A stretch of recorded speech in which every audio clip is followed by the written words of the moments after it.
What is the meaning of the word section? As a noun, a self-contained part of a larger composition, written or musical. A very thin slice of tissue or mineral or other substance for examination under a microscope.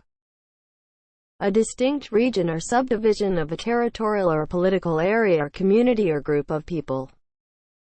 One of several parts or pieces that fit with others to constitute a whole object. A small team of policemen working as part of a police platoon.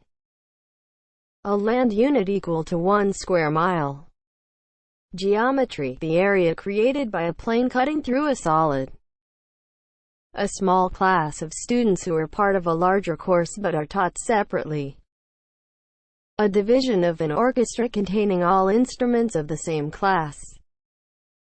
A small army unit usually having a special function. Examples of use. He always turns first to the business section. The history of this work is discussed in the next section. Sections from the left ventricle show diseased tissue.